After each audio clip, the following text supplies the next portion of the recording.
This is Angel from Angels I Think I Can. And today, I think I can make some sublimation shirts and masks for a birthday party.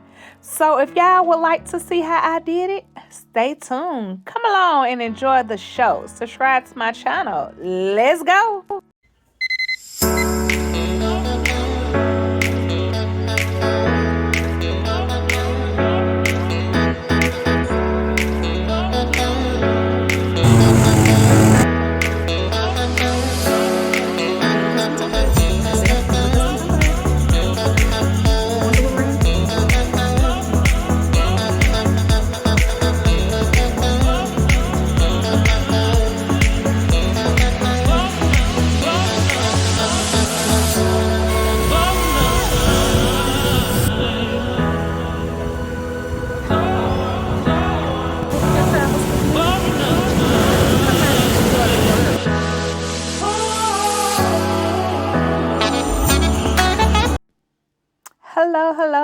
Hello, you all, and thank you all for tuning in.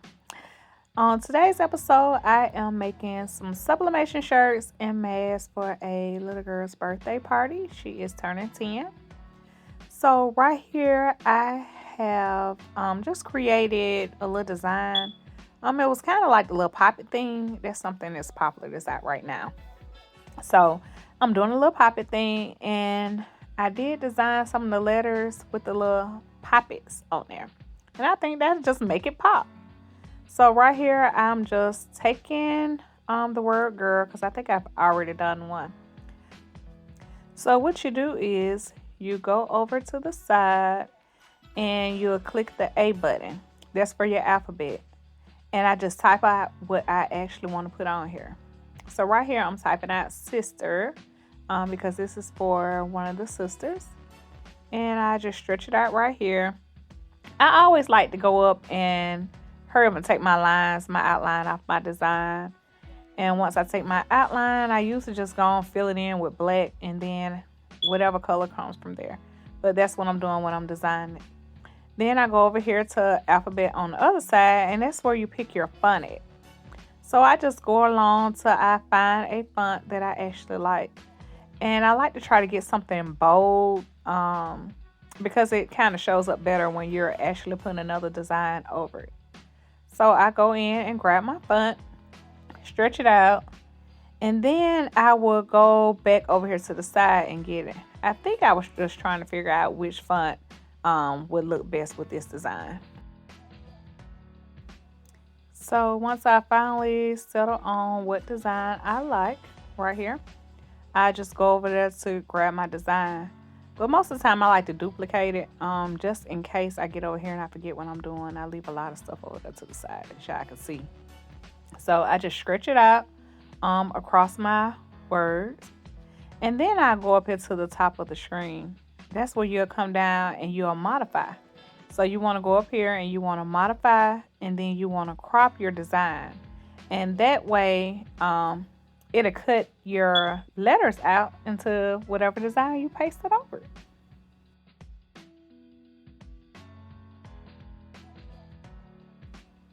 And voila, that's how we were able to get that design cut out. And so I just go stretch it out to the size that I wanted and put it up here to the top. I actually have two sister shirts, so I will have to do this twice. So I'm gonna take it up here, get it to the measurement to the size I would like it, and I think that may be a good size right there. And once I get it all together, I'm gonna group it.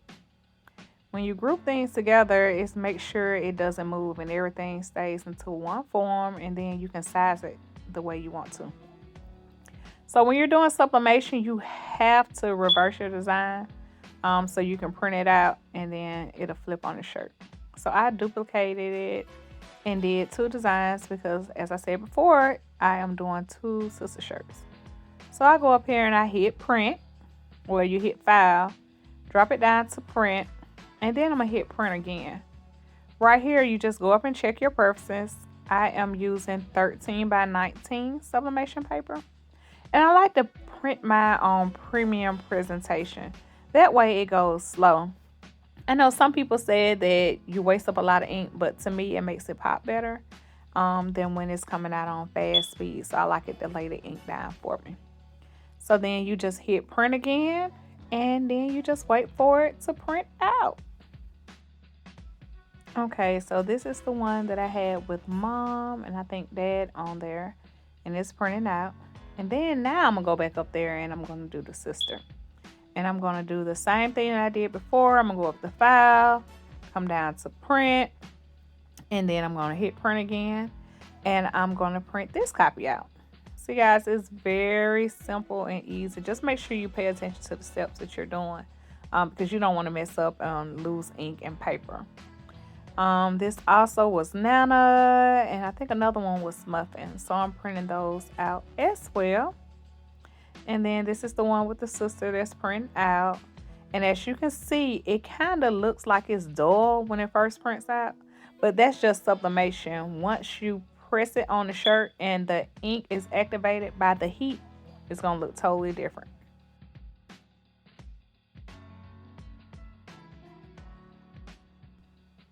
These are the two designs I'm going to be working with. That's the front of the shirt with the little girl on there. And then the other ones are going to be the names that I'm actually going to put on the back. So I'm sorting them out so I can put them all together with the different sizes. So some of them I had to print a little bit smaller because they were youth sizes. And the other sizes were adult. So what I'm doing here, I have to get all the masks out that I have to make as well. And those are the adult sizes. I also had a few that I had to do for the kids, but those sizes are a little bit smaller. And once I get them all separated, I just get a pair of scissors so I can start trimming them off. And I had to realize that you don't want to trim them together like that because they probably printed out just a little bit different. So I just take a pair of scissors and I trim this out.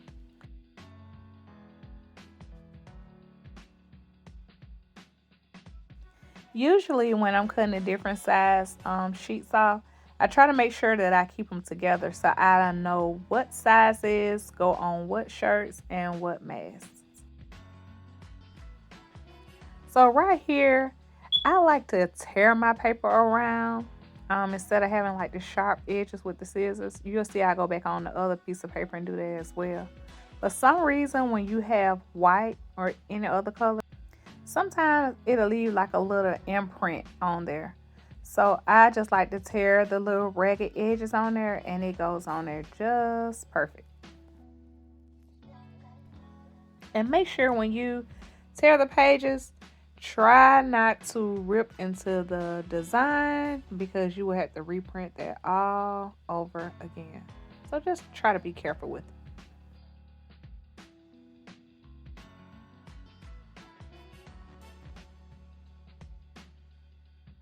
You all, these shirts feel so smooth.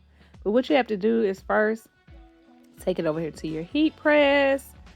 Give it a good press for about 5 seconds, and that's just to get the moisture out the shirt.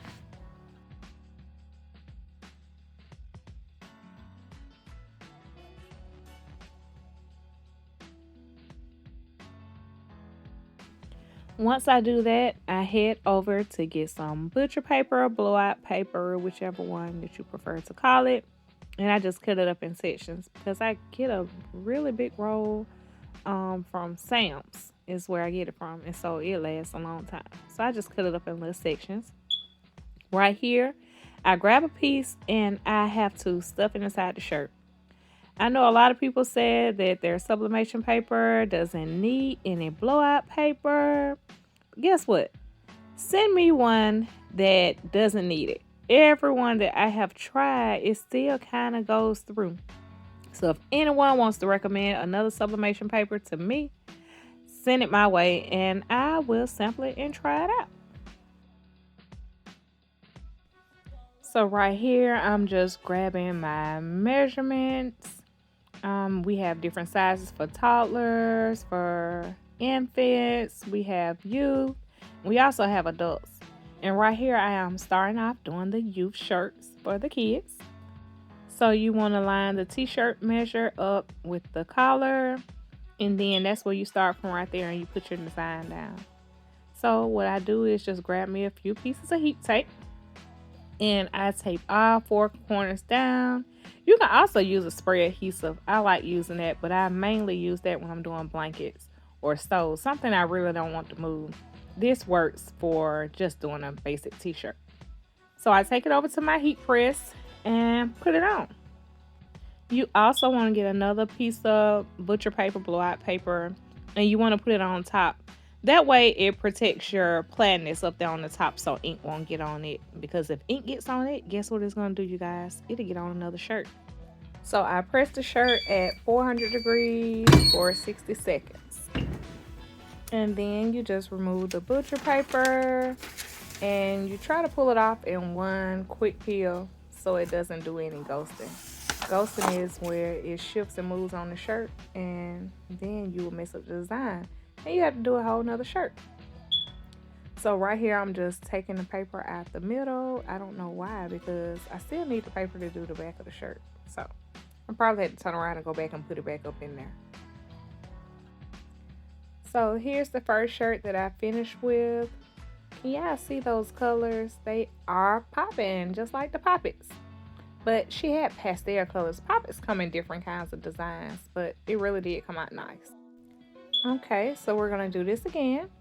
So what I'm actually showing you right here is you should grab a lint brush. I didn't do it with my first one.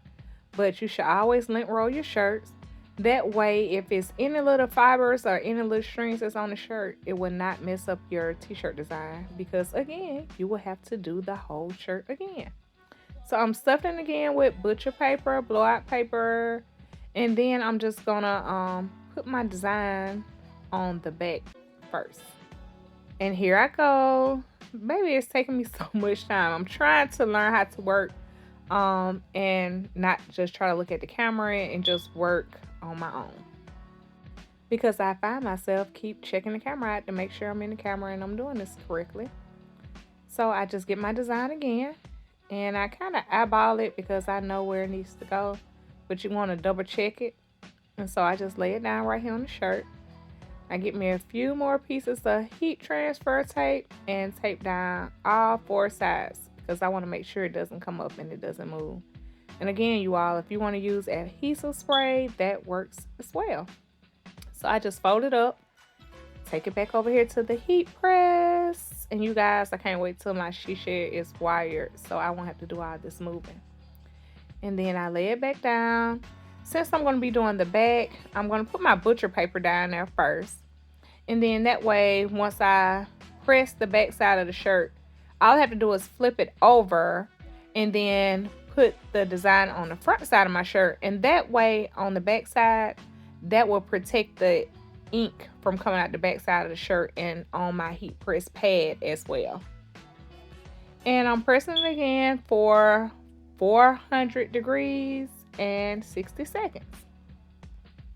And then I peel off the design and voila, you guys, it comes out great every time. Just make sure you follow the same steps every time and it makes it so much easier. So again, I'm going to do it one more time for you all. You just put the measurements there, you lay down your design, make sure you tape it up in all four corners, and then you take it back and you repeat it and do it again. As I said, you guys, y'all are some champions. Look at that. Look how y'all did that. That's what y'all did now. Y'all did that. Yes, doesn't it look good? Okay, so that's the back side. And it says sister of the birthday girl. So I think we did a great job together. Because now we're on to the cousin. And we're going to flip it over. And we're going to do the same thing for the front. So right here, this is a V-neck shirt. So you really don't need to use that. That's why I just like stretch it out. So you kind of want to eyeball it. I usually do like 2 fingers. My fingers aren't that big. Because you know with a V-neck shirt, it's going to come down on your bosom area. And you don't want it down too low and it doesn't look right. So I used to just take like 2 fingers, put it right there and get some transfer tape and tape it back down. You'll see when the design comes off the heat press, I'll show you exactly how it should look.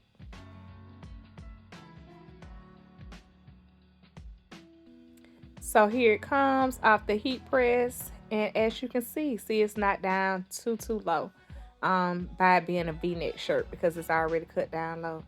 And hey, it came out popping again. So now it's on to the mask. All you have to do is get these designs out, and again, y'all saw I cut them with some scissors from the beginning, but I'm going to get them and I am going to trim around the edges. But first I want to take the mask out of the plastic. Once I get the mask out of the plastic, I'm going to grab the adjusters out. You don't want those to melt up under the heat press. Then I get the lint roller and I just roll it and make sure all the fibers are off the mask. And then I get my paper and I tear it around the edges again. I just don't want that imprint to be in the mask. So once I have all the papers torn out, I just grab my heat tape again and I eyeball it so it can go right in.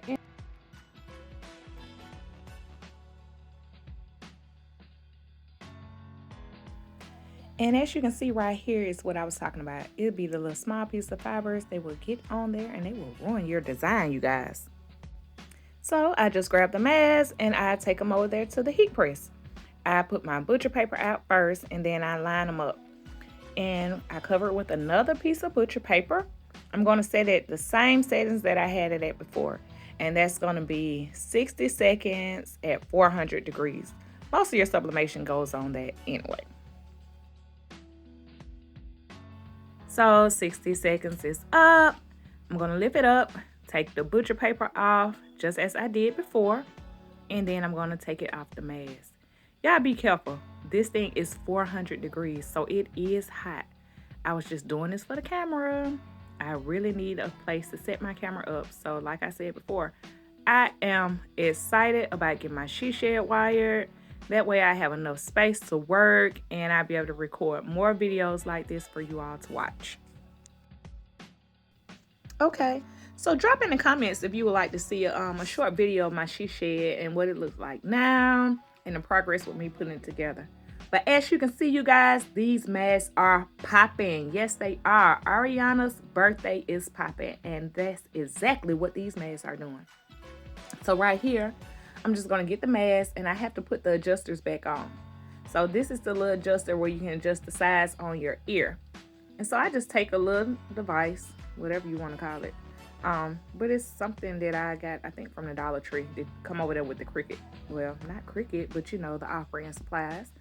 And I just take it and I stick it right there on the material. And I get it and I push it through the little adjuster button. And I do that with all the masks to make sure they get back on there for my customers.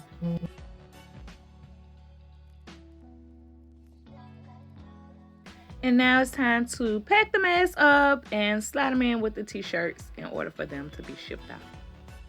So I have a question for you all. Drop it in the comments. Do you like to hand fold your shirts or do you like to use a shirt folder? I personally can do both. I really like to hand fold my shirts because I do it faster. But my daughter, she is adamant about using the shirt folder. So I am getting the shirts. I'm getting my plastic wrap. Put the shirts in there. And I also put the mask in there with each one. So that way it's a set. It makes it easier when they're passing out the shirts. And here is the final product, you guys. I really like how this came out. And I know you guys over there are doing a great job. I hope I was easy to inform y'all on information. And I went step by step to make sure that this was easy for you all to do. So thank you again for tuning in to Angels I Think I Can. And let me know, what would you like me to do? It's a lot of variety of things that I love to do. So right here, I like to throw all my customers a gift in. And since it was her birthday, I did a pair of earrings for her. It was just my way to tell her happy birthday and thank you for shopping with 7 Waves. Again, you all, this is the finished product and I thank you for coming along. If you haven't hit the subscribe button, please do so on your way out, like and comment. See you next time.